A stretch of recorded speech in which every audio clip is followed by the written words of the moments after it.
નમસ્કાર મિત્રો, આજે આપણે પ્રાયોગિક સંશોધન યોજનાની આંતરિક યથાર્થતા વિશે ચર્ચા કરીશું.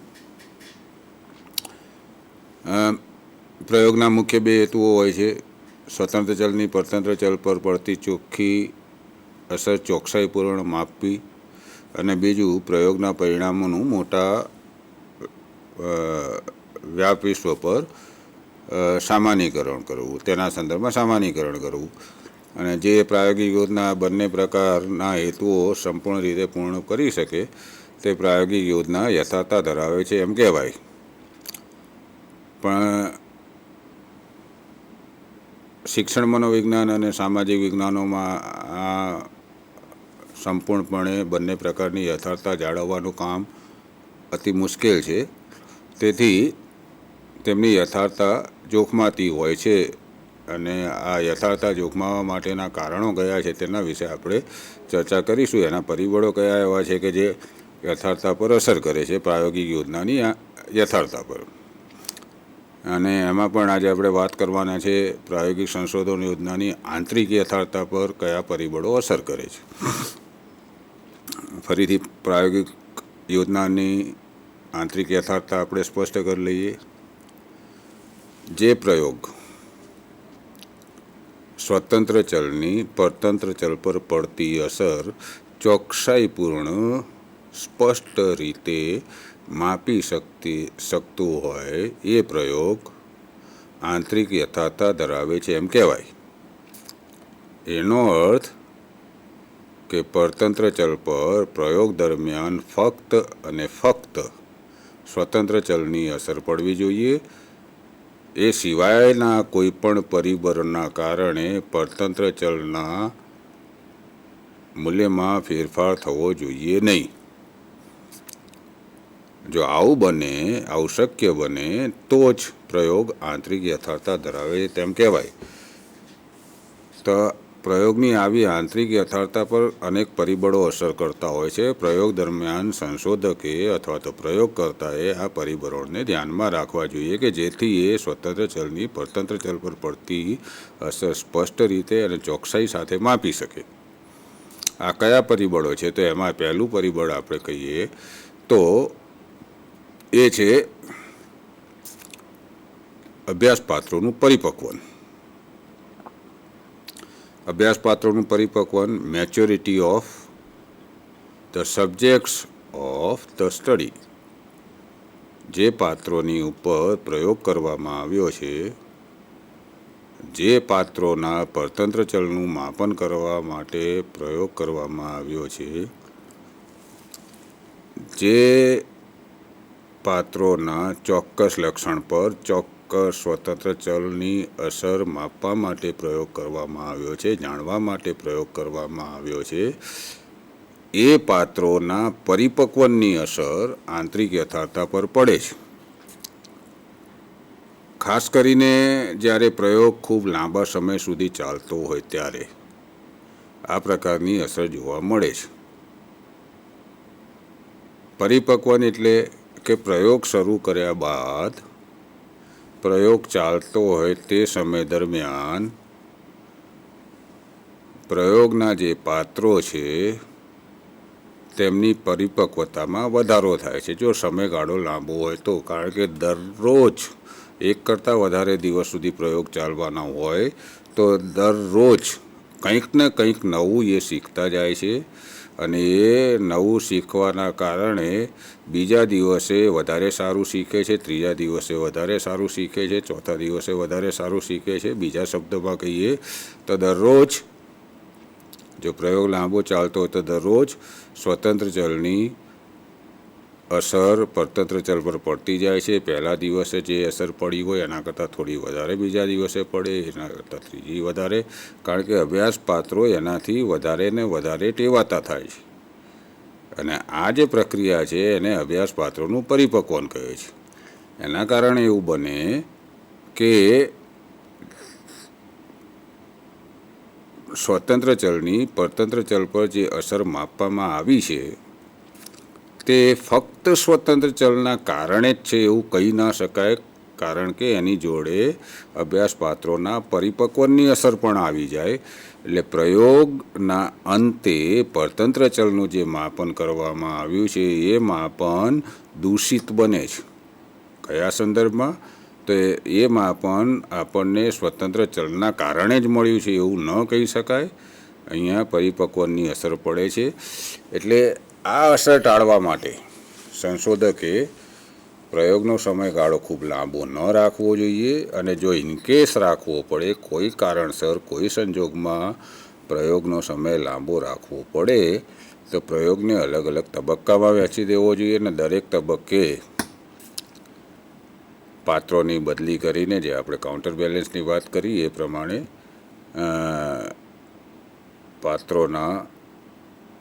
પાત્રોને માવજત આપીને પ્રયોગના અંતે તેમના પરતંત્ર ચલનું માપન કરવું જોઈએ. એટલે આ એક પહેલું પરિબળ છે અભ્યાસપાત્રોનું પરિપક્વન. બીજી છે સમકાલીન ઘટનાઓ, હિસ્ટ્રી ઓર કન્ટેમ્પરરી ઇવેન્ટ્સ. સમકાલીન ઘટનાઓ, કન્ટેમ્પરરી ઇવેન્ટ્સ.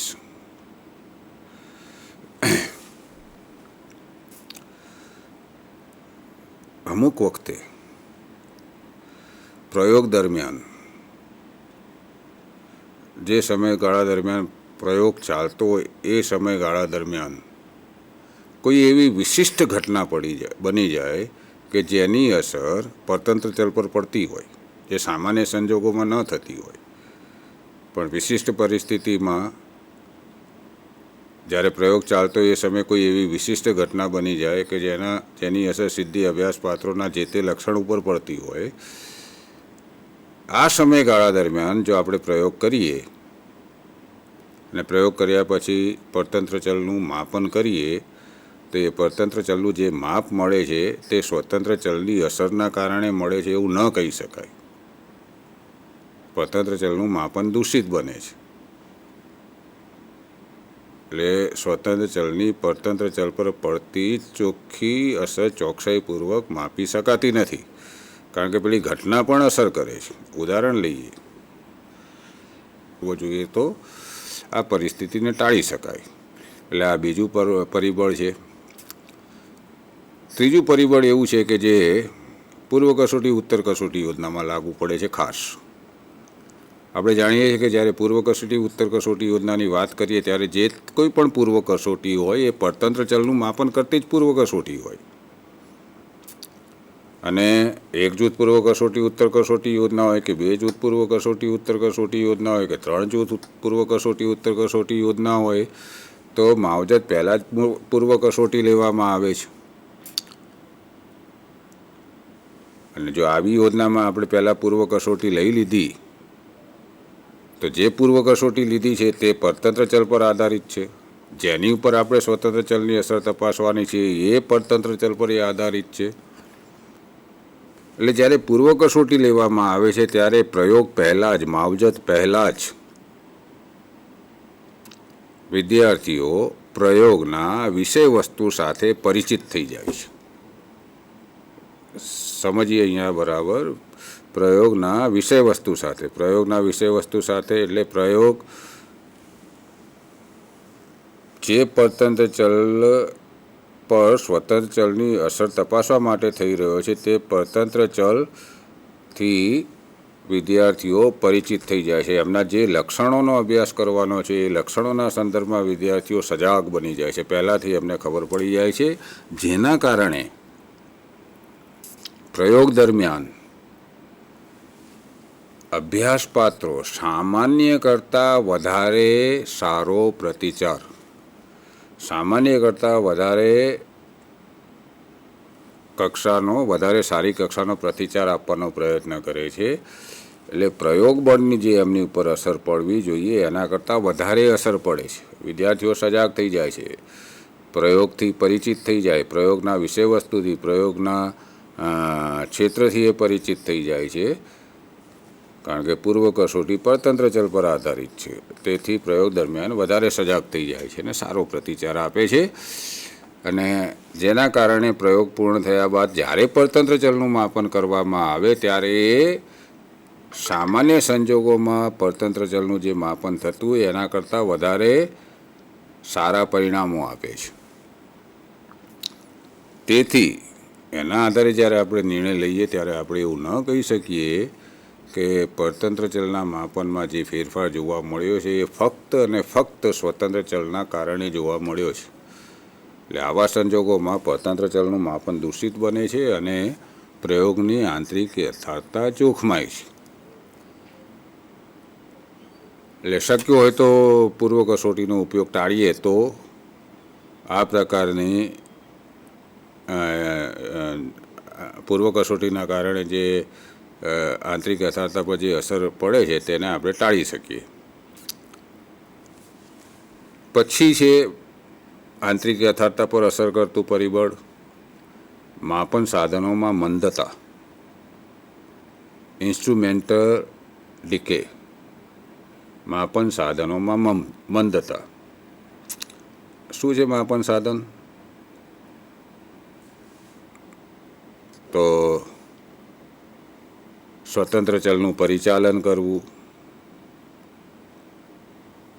અને પરતંત્ર ચલનું માપન કરવું પ્રયોગ પછી એ અનિવાર્ય ઘટક છે કોઈ પણ પ્રયોગ માટેનું. સ્વતંત્ર ચલનું માપન અને પ્રયોગ પતી ગયા પછી સ્વતંત્ર ચલનું પરિચાલન અને પ્રયોગ પતી ગયા પછી પરતંત્ર ચલનું માપન. આ બે ન કરીએ તો પ્રયોગની અસરકારકતા આપણે જાણી શકીએ નહીં.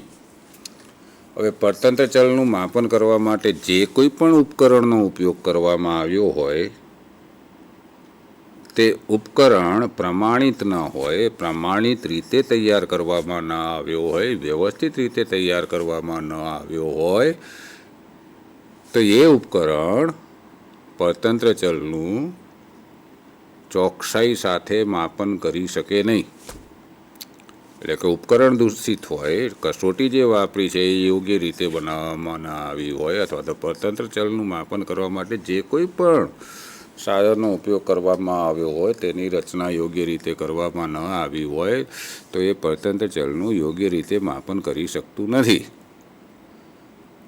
આને કહેવાય છે ઉપકરણ ડીકે, માપન સાધનોમાં મંદતા. પરિણામે પ્રયોગ કર્યા પછી પરતંત્ર ચલનું જે માપન કરવામાં આવે છે અને જે માપ મળે છે તે સ્વતંત્ર ચલની સ્પષ્ટ અસર દર્શાવે છે એવું કહી શકાય નહીં, કારણ કે માપન સાધન ભૂલ ભરેલું છે એટલે સાચું માપન કરતું નથી, જેના પરિણામે પ્રયોગની આંતરિક યથાર્થતા જોખમાય છે. આ પરિસ્થિતિ ટાળવા માટે સંશોધકે ખૂબ જ સજાગ રહીને ખૂબ જ ચોકસાઈ સાથે પરતંત્ર ચલનું માપન કરવા માટેનું સંશોધન ઉપકરણ બનાવવું જોઈએ. શક્ય હોય ત્યાં સુધી સંશોધકે સંશોધન ઉપકરણ તૈયાર કરવા માટેના શક્ય હોય ને ત્યાં સુધી નહીં, સંશોધકે સંશોધન ઉપકરણ તૈયાર કરવા માટેના સોપાનોનો અમલ કરવો જ જોઈએ, નિશ્ચિત સોપાનોનો અમલ કરવો જ જોઈએ. ખૂબ જ ચોકસાઈ સાથે સોપાનોનો અમલ કરવો જોઈએ અને સંશોધન ઉપકરણ પ્રમાણિત કરીને જ પછી પરતંત્ર ચલનું માપન કરવું જોઈએ. અનેક સંશોધકો આવા જ સમયમાં પ્રયોગ પછી પરતંત્ર ચલનું માપન કરવા માટે રેડીમેડ તૈયાર પહેલાંથી તૈયાર કોઈ ઉપકરણની પસંદગી કરી લે છે. શક્ય હોય તો એને ટાળવું જોઈએ. અને જો એવું કંઈ ઉપકરણ વાપરવાની જરૂર પડે લાગે કે આ ઉપકરણ આપણા સંશોધનના હેતુઓ પૂર્ણ કરવામાં ઉપયોગી બની શકશે અને જો એનો ઉપયોગ કરવાની જરૂર પડે તો નિષ્ણાતોની સલાહ લઈ લેવી જોઈએ અને પછી જ આ ઉપકરણ આપણા પરતંત્ર ચલનું યોગ્ય રીતે માપન કરી શકશે એની ખાતરી કરી લેવી જોઈએ, પછી જ તેનો ઉપયોગ કરવો જોઈએ. એટલે માપન સાધનમાં મંદતા એ કોઈપણ પ્રાયોગિક સંશોધનની આંતરિક યથાર્થતા પર અસર કરે છે અને પ્રયોગ પછી પરતંત્ર ચલનું માપન દૂષિત બનાવે છે.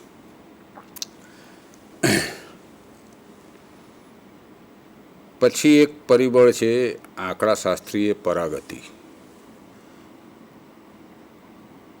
આંકડાશાસ્ત્રીય પરાગતિ, સ્ટેટિસ્ટિકલ રિગ્રેશન. Statistical regression. મિત્રો, આ પરિબળ પૂર્વ કસોટી ઉત્તર કસોટી યોજનામાં લાગુ પડે છે.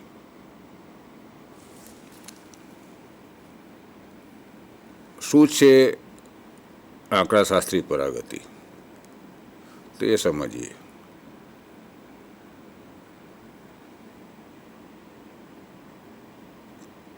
કોઈ પણ જૂથની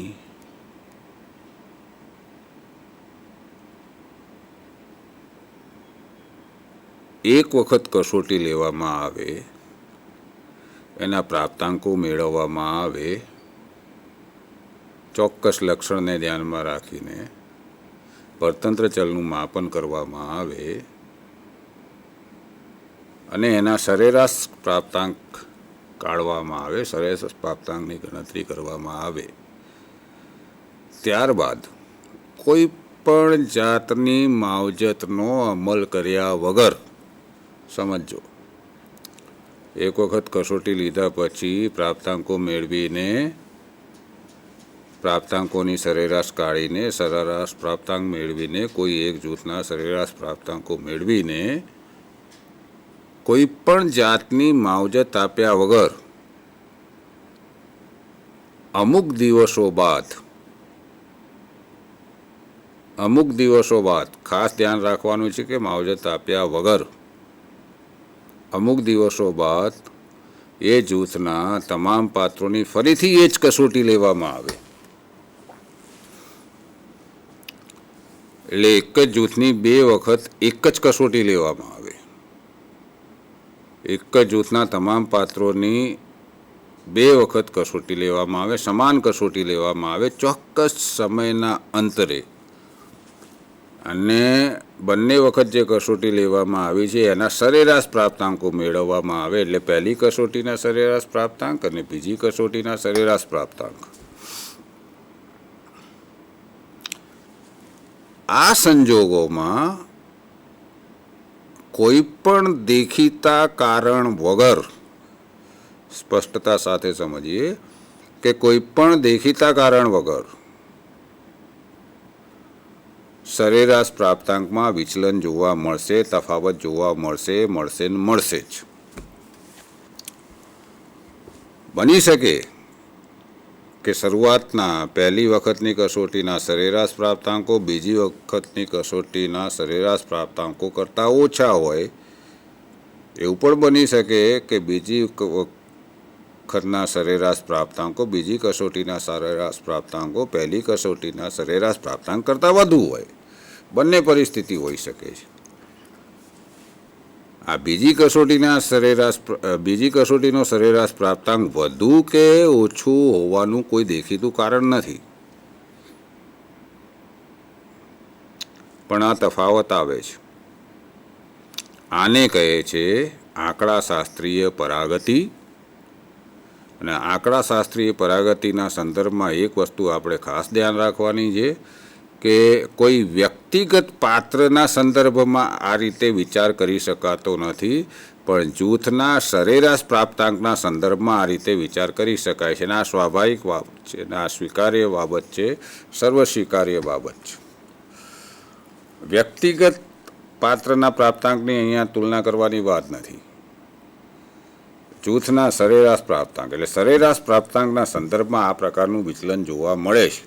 અને આ જે વિચલન જોવા મળે છે કોઈ પણ કારણ વગરનું, તેને કહેવાય છે આંકડાશાસ્ત્રીય પરાગતિ. હવે આપણે સમજીએ અહીંયા આગળ કે જો આંકડાશાસ્ત્રીય પરાગતિ થતી હોય, કોઈ પણ માવજત વગર સરેરાશ પ્રાપ્તાંકમાં વિચલન જોવા મળતું હોય, તો પૂર્વ કસોટી ઉત્તર કસોટી યોજનામાં ઉત્તર કસોટીના જે પ્રાપ્તાંકો મળવાના છે એ ઉત્તર કસોટીના પ્રાપ્તાંકો ફક્ત ને ફક્ત સ્વતંત્ર ચલની અસરના કારણે જ પૂર્વ કસોટીના પ્રાપ્તાંકો કરતાં વધારે કે ઓછા છે એવું ન કહેવાય, કારણ કે એની અંદર એમાં જે પરિવર્તન જોવા મળ્યું છે એ પરિવર્તનમાં આંકડાશાસ્ત્રી પરાગતિના કારણે થતું પરિવર્તન પણ સામેલ છે. એટલે આવા સંજોગોમાં માવજત પછી જે ઉત્તર કસોટી લેવામાં આવે છે એ ઉત્તર કસોટી અભ્યાસપાત્રોનું સાચું મૂલ્યાંકન કરતી નથી. તેથી પૂર્વ કસોટી અને ઉત્તર કસોટીની તુલના કરીને જે કોઈ પણ નિર્ણય લેવામાં આવે એ નિર્ણય સ્વતંત્ર ચલની પરતંત્ર ચલ પર પડતી ચોખ્ખી અને ચોકસાઈપૂર્ણ સ્પષ્ટ અસર દર્શાવતું નથી. આવા સંજોગોમાં સંશોધનનું પરિણામ દૂષિત બને છે. સ્વતંત્ર ચલની પરતંત્ર ચલ પર પડતી ચોખ્ખી અસર માપી શકાતી નથી અને પ્રાયોગિક યોજનાની આંતરિક યથાર્થતા જોખમાય છે. આનાથી બચવા શું કરવું? તો પૂર્વ કસોટી ના લઈએ, અને જો પૂર્વ કસોટી લઈએ તો એને સહચલ તરીકે સ્વીકારીને બે જૂથના પ્રાપ્તાંકોની તુલના કરીએ. પૂર્વ કસોટી લઈએ તો લાભાંકના આધારે આપણે તુલના કરીએ. પૂર્વ કસોટી લઈએ તો પૂર્વ કસોટીને સમકક્ષ જૂથ બનાવવા માટેનો ઉપયોગ કરીને ફક્ત ઉત્તર કસોટીના આધારે આપણે પરિણામ મેળવીએ. બચી શકાય છે. એટલે શક્ય હોય તો પૂર્વ કસોટી ટાળીએ. આ છે અંકશાસ્ત્રીય પરાગતિ. આ પરિબળ છે જે પ્રાયોગિક સંશોધન યોજનાની આંતરિક યથાર્થતા પર અસર કરે છે. એના પછીનું પરિબળ છે પાત્ર પસંદગીમાં ભેદ.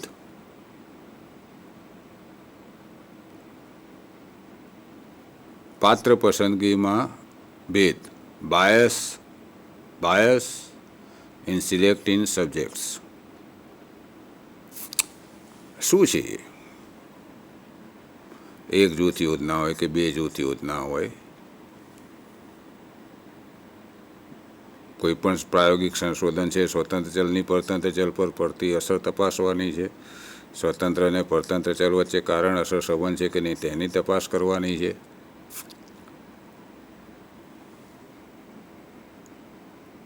હવે જે પરતંત્ર ચલ પર કોઈ સ્વતંત્ર ચલની અસર તપાસવાની છે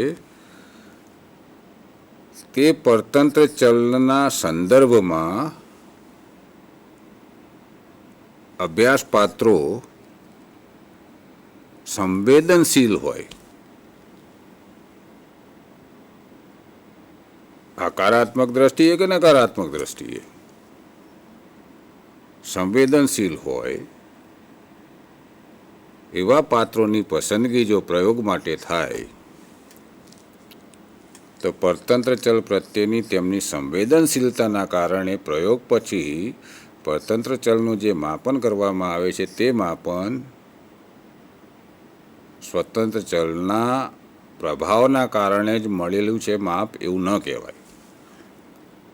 અને એ દ્રષ્ટિએ જોવા જઈએ તો પ્રયોગ બાદ પરતંત્ર ચલનું કરવામાં આવેલું માપન ચોક્કસ માપ દર્શાવતું નથી, જેના પરિણામે પ્રાયોગિક સંશોધન યોજનાની આંતરિક યથાર્થતા જોખમાય છે. ઉદાહરણ દ્વારા સમજીએ.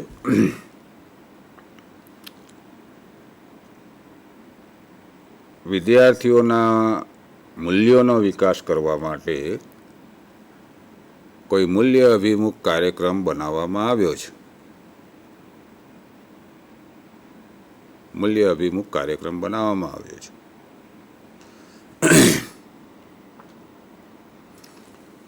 અને તેની અસર તપાસવા માટે મૂલ્ય અભિમુખ કાર્યક્રમનો અમલ કરવાનો છે. હવે જે પાત્રો પર અમલ કરવાનો છે એ પાત્રો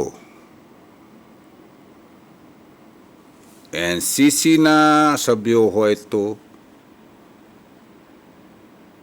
એનસીસીના જે વિદ્યાર્થીઓ હોય છે તેમના મૂલ્યોના વિકાસ કરવા માટે ઘણી બધી પ્રવૃત્તિઓ ત્યાં આગળ થતી હોય છે. હવે એવા પાત્રોની આપણે પસંદગી કરી લઈએ અને બીજા જૂથમાં આવા પાત્રો ન હોય, સામાન્ય પાત્રો હોય તો પરિસ્થિતિ શું થાય? કે પ્રાયોગિક જૂથમાં એનસીસીના વિદ્યાર્થીઓને જો આપણે પસંદ કરેલા હોય તો એ લોકો મૂલ્ય અભિમુખ કાર્યક્રમ પ્રત્યે વધારે સજાગ થઈ જશે. એટલે પ્રયોગ થયા પછી જે કસોટી લેવામાં આવશે તેમાં પ્રાયોગિક જૂથના પાત્રો વધારે સારો દેખાવ કરશે. એક તો મૂલ્ય અભિમુખ કાર્યક્રમની અસર પણ એમનામાં જોવા મળશે એમના પરિણામોમાં, અને બીજું જે એનસીસી દ્વારા જે એમણે શીખેલા છે મૂલ્યો એની અસર પણ ઉત્તર કસોટીમાં જોવા મળશે. જ્યારે કે બીજા જૂથમાં સામાન્ય પાત્રો છે તેમના પરિણામમાં આવી અસર જોવા નહીં મળે. એમનું તો જે પરિણામ આવવાનું છે એ સ્વાભાવિક આવવાનું છે. એટલે આવા સંજોગોમાં સ્વતંત્ર ચલ અને પરતંત્ર ચલ વચ્ચે સ્પષ્ટતા સાથે કારણ અસર સંબંધ સ્થાપિત કરી શકાતો નથી. એટલે કે ઉત્તર કસોટીના જે પ્રાપ્તાંકો મળે છે તે પ્રાપ્તાંકો સ્વતંત્ર ચલની સ્પષ્ટ અસર દર્શાવતા હોતા નથી. સ્વતંત્ર ચલની જેટલી અસર પડવી જોઈએ તેના કરતાં વધારે અસર એ માપમાં જોવા મળે છે, અને આ સંદર્ભમાં પ્રયોગની આંતરિક યથાર્થતા જોખમાય છે. આનાથી બચવા માટે સંશોધકે શક્ય હોય ત્યાં સુધી જો બે જૂથ હોય તો યાદચ્છિક રીતે પાત્રોની વહેંચણી કરવી જોઈએ. જૂથો સમકક્ષ બનાવવા જોઈએ. પરતંત્ર ચલના સંદર્ભમાં પહેલાંથી જૂથો સમકક્ષ બનાવી લેવા જોઈએ. અને આવા જો એનસીસીવાળા કેડેટ મળી ગયા એટલે કોઈ પરતંત્ર ચલ સાથે ના સંદર્ભમાં સંવેદનશીલ પાત્રો મળી ગયા તો એમને બંને ગ્રુપમાં યાદચ્છિક રીતે વહેંચી દેવા જોઈએ, જેથી આ અસર ટાળી શકાય.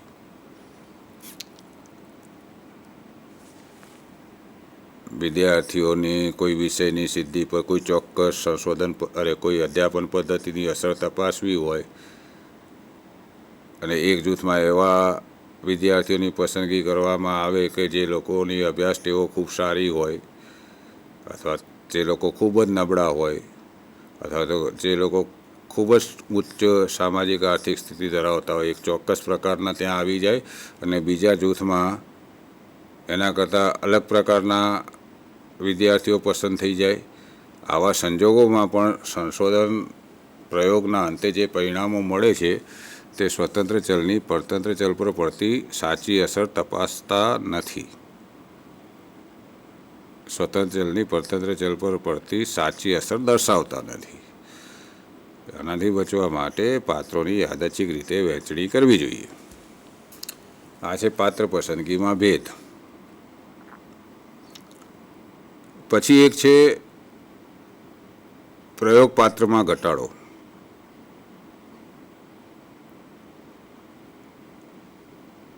Experimental mortality.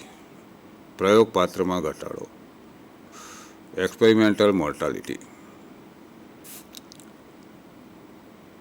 આ પરિબળ પણ ત્યારે જ અસર કરે કે જ્યારે પ્રયોગ ખૂબ લાંબા સમય સુધી ચાલવાનો હોય, પ્રયોગની સમય મર્યાદા વધારે હોય.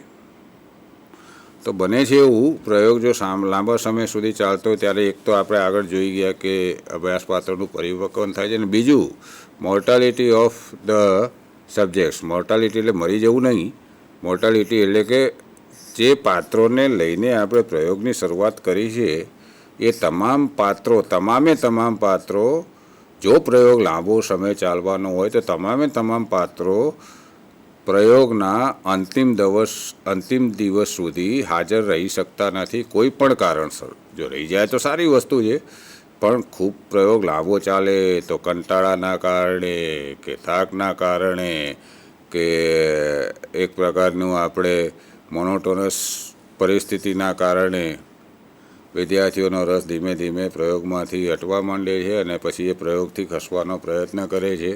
ખૂબ જ લાંબો સમય પ્રયોગ ચાલતો હોય તો એવું પણ બને કે પ્રયોગ માટે જે પાત્રોની પસંદગી કરવામાં આવી હોય બીજા કોઈ શહેરમાં જતા રહે, બીજા કોઈ શાળામાં જતા રહે, બીજી કોઈ સ્કૂલમાં જતા રહ્યા હોય. એના કારણે શરૂઆતમાં જેટલા પાત્રો હતા એના કરતાં ઓછા પાત્રો સાથે પ્રયોગનો અંત આવે, અને એના કારણે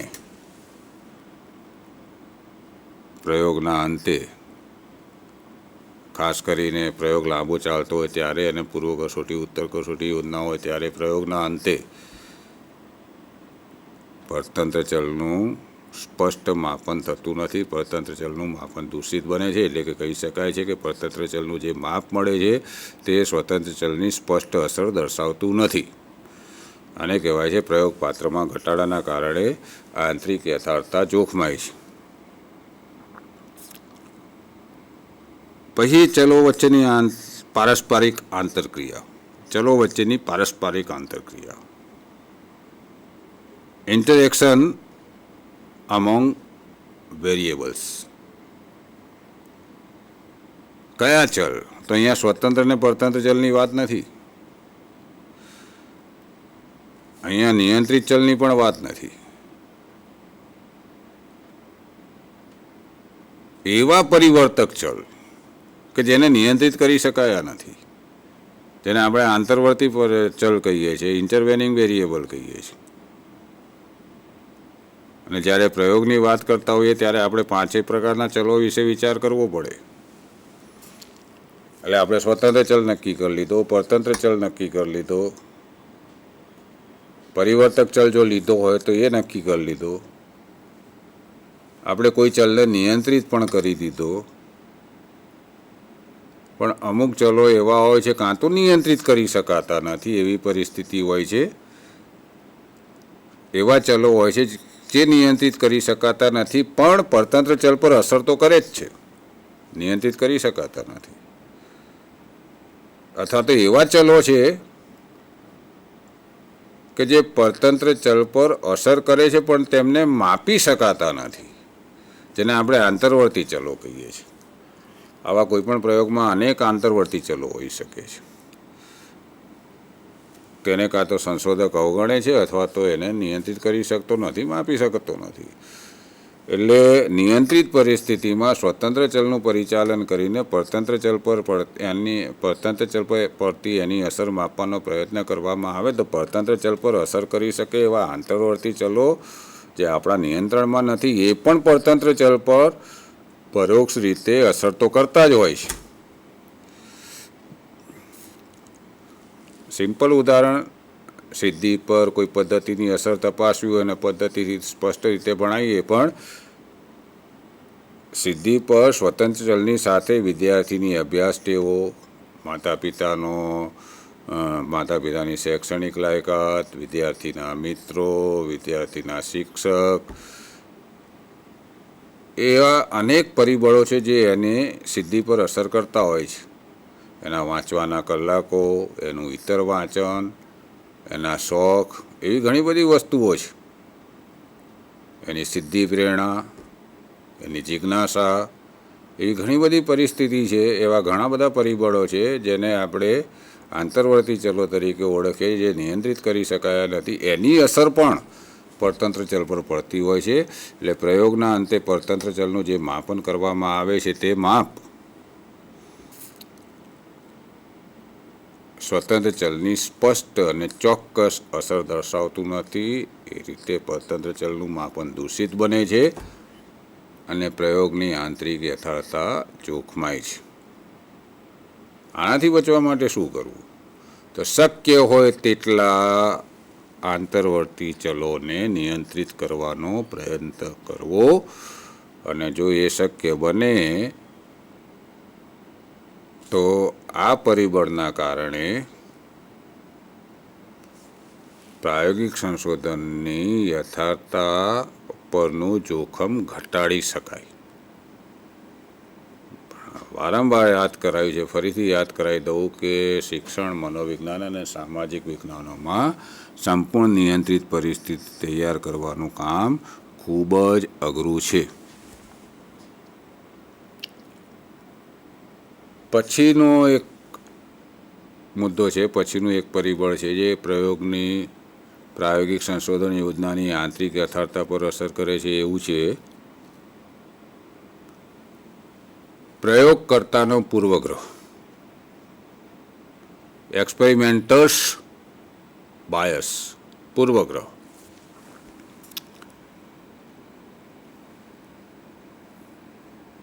જ્યારે પ્રયોગકર્તા નિષ્પક્ષ ન હોય, પૂર્વગ્રહ રહિત ન હોય ત્યારે આ બનવાની શક્યતા છે.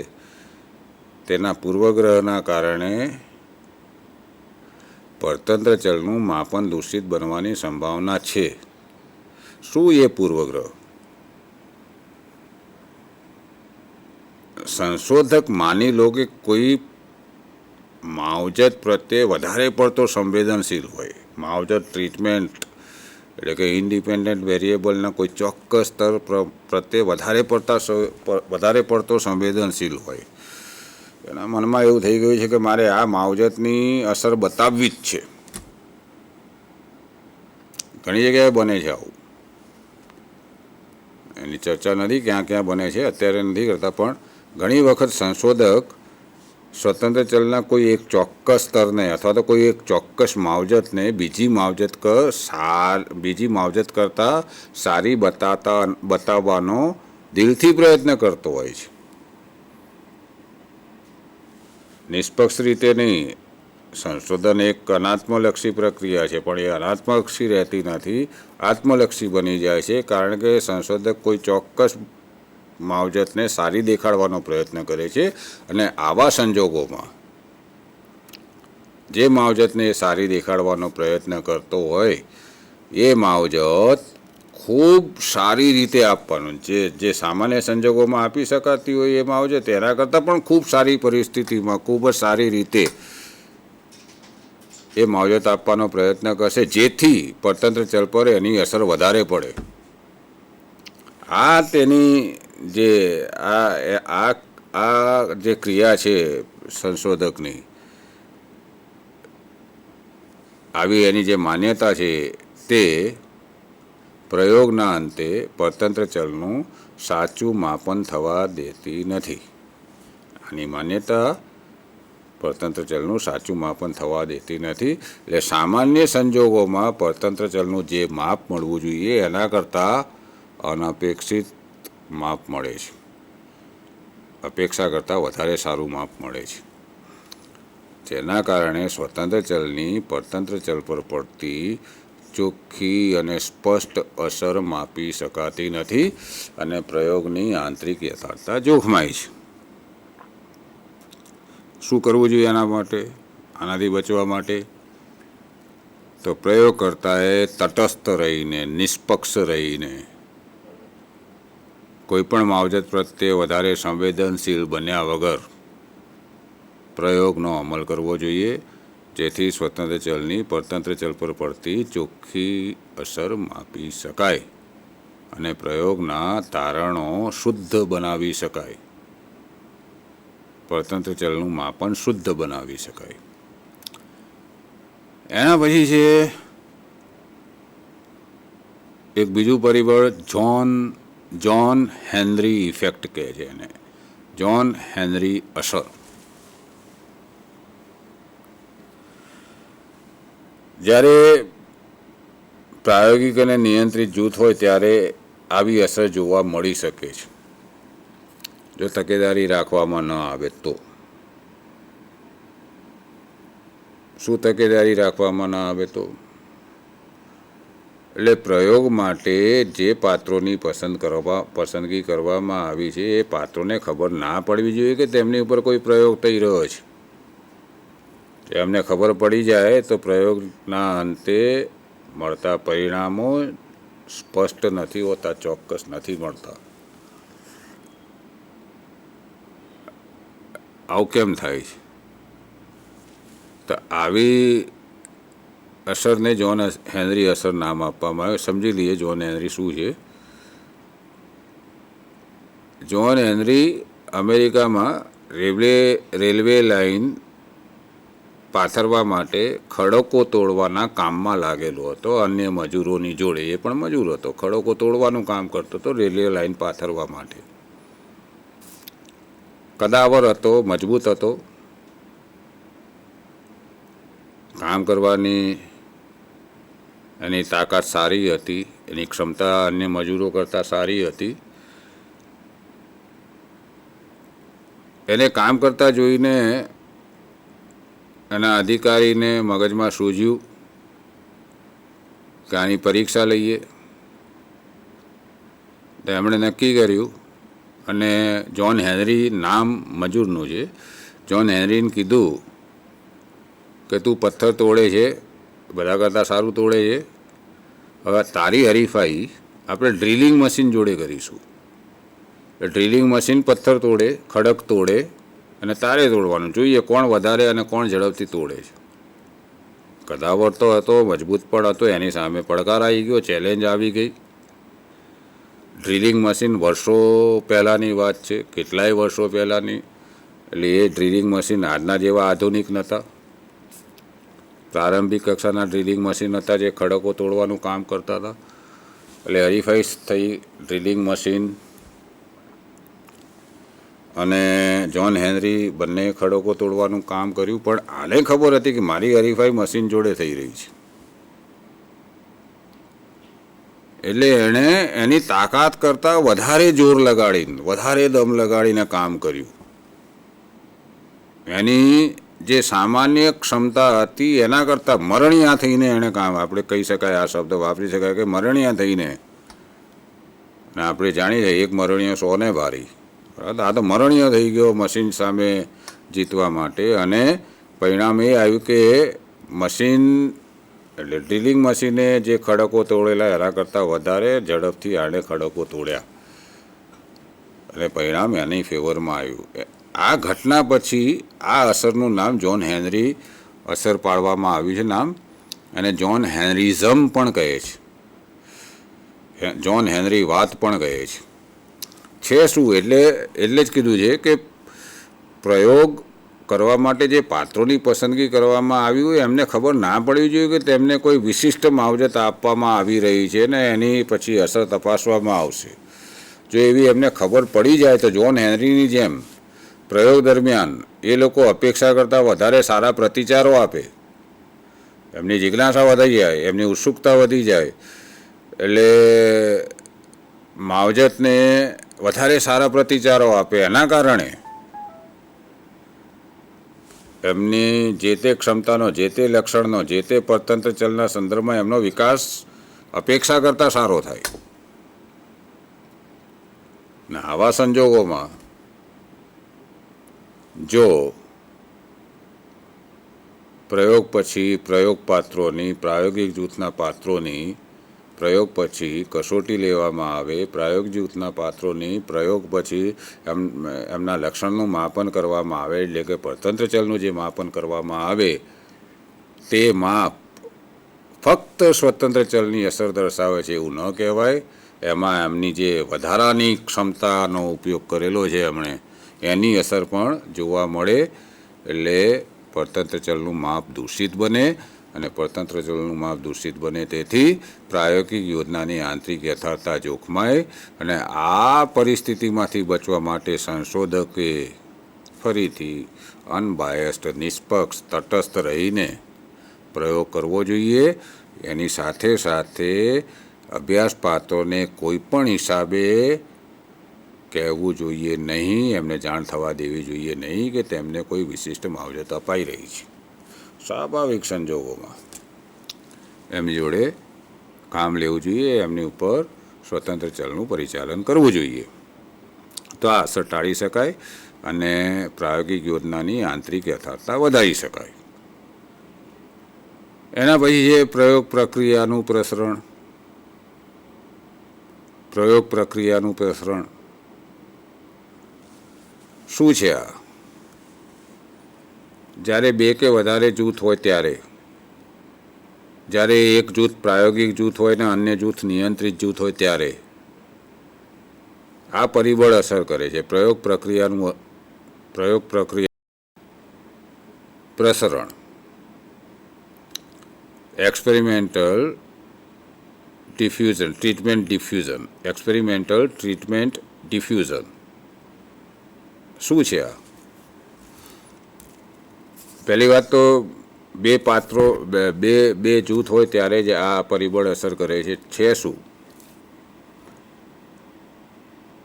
કે પ્રયોગ પાત્રોના બે જૂથ બનાવી દીધા. એક જૂથને પ્રાયોગિક જૂથ અને બીજા જૂથને નિયંત્રિત જૂથ કહ્યું.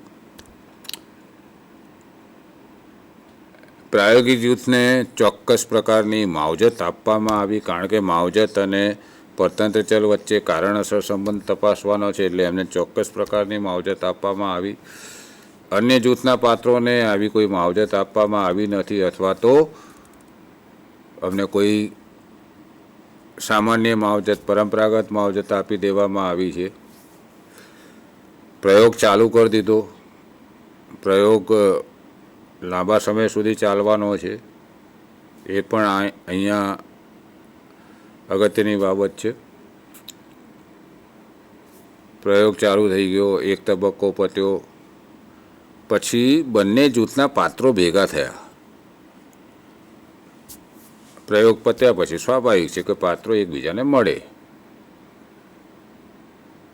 અને આવી મુલાકાત દરમિયાન નિયંત્રિત જૂથના પાત્રોને ખબર પડી કે પ્રાયોગિક જૂથના પાત્રોને કોઈ વિશિષ્ટ માવજત આપવામાં આવી રહી છે, જે અમને નથી આપવામાં આવી.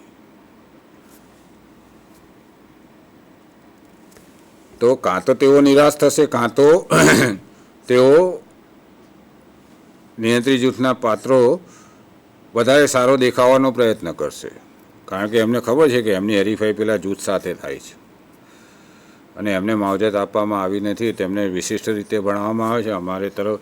તો કાં તો હતાશ થશે, કાં તો એમની જોડે હરીફાઈ કરવા માટે જરૂર કરતાં વધારે સારો પ્રતિચાર પરતંત્ર ચલના માપન વખતે, એટલે કે પ્રયોગ પછીની કસોટી વખતે આપવાનો પ્રયત્ન કરશે. અને આ જે બંને જૂથના પાત્રો એકબીજાને મળીને જ્યારે આ જાણી લે છે, પ્રયોગ વિશેની માહિતી નિયંત્રિત જૂથના પાત્રો જાણી લે છે, તો આ જે પ્રક્રિયા છે એને પ્રયોગ પ્રક્રિયાનું પ્રસરણ કહે છે, જેના કારણે નિયંત્રિત જૂથના પાત્રો સજાગ થઈ જાય છે, નોર્મલ કરતાં વધારે સજાગ થઈ જાય છે, અથવા તો નિરાશ થઈ જાય છે. બંને પરિસ્થિતિમાં ઉત્તર કસોટીમાં નિયંત્રિત જૂથના પ્રાપ્તાંકો નિયંત્રિત જૂથના પાત્રોનો દેખાવ ઉત્તર કસોટીમાં, એટલે કે પ્રયોગ પછી લેવામાં આવેલી કસોટીમાં સામાન્ય કરતાં વધારે સારો અથવા વધારે નબળો જોવા મળે છે. આનાથી બચવા માટે શું કરાય? તો આનાથી બચવા માટેનો રસ્તો એ છે, કાં તો બંને જૂથના પાત્રો એકબીજાને મળવા દેવાય, એમાં તો સ્વાભાવિક છે, એમાં નિયંત્રણ ન મુકાય, અને પ્રાયોગિક જૂથના પાત્રોને સમજાવવું પડે કે ભાઈ તમે તમારી વાતો બીજાને કોઈ ન કહો. પણ એ સમજાવે તો પાછું એક પરિસ્થિતિ આવી જાય કે પ્રાયોગિક જૂથના પાત્રો સજાગ થઈ જાય. તો આવા સંજોગોમાં એવું કરવું જોઈએ કે પ્રાયોગિક જૂથના પાત્રોને તો જે માવજત આપવાની છે આપો, અને નિયંત્રિત જૂથના પાત્રોને કોઈ અન્ય પ્રકારની માવજત આપો. એમને પણ લાગવા દો કે એમની જોડે પણ કંઈ સારું, કંઈ વિશિષ્ટ કામ થઈ રહ્યું છે, તેથી એમના મનમાં જે આ ભાવના જાગે છે એ ન જાગે, અને પરિણામે એ લોકો વધુ સારો પ્રતિચાર આપવાનો કે નિરાશ થવાનો વલણ તરફ નહીં જાય. અને પ્રયોગના અંતે જ્યારે પરતંત્ર ચલનું માપન કરવામાં આવશે, ત્યારે નિયંત્રિત જૂથના પાત્રોનું માપન ચોક્કસ મળશે, ભૂલ રહિત મળશે, ખામી રહિત મળશે, અને એના આધારે જ્યારે પ્રયોગના પરિણામો મેળવવામાં આવશે તો સાચા પરિણામો મળશે. મિત્રો, આ જે અમુક પરિબળો કયા જે કે પ્રયોગની આંતરિક યથાર્થતા પર અસર કરે છે, આના કરતાં વધારે પરિબળો પણ હોઈ શકે, પણ આ અગત્યના પરિબળો છે. એટલે જ્યારે પ્રાયોગિક સંશોધન કરતા હોઈએ તો આવી પરિસ્થિતિ પેદા ન થાય એના માટે સંશોધકે ખૂબ જ ધ્યાન રાખવું પડે, તો અને તો જ એ પ્રાયોગિક સંશોધન યોજનાની આંતરિક યથાર્થતા જાળવી શકે છે. અન્યથા આંતરિક યથાર્થતા જળવાશે નહીં અને પ્રયોગના પરિણામો દૂષિત બનશે.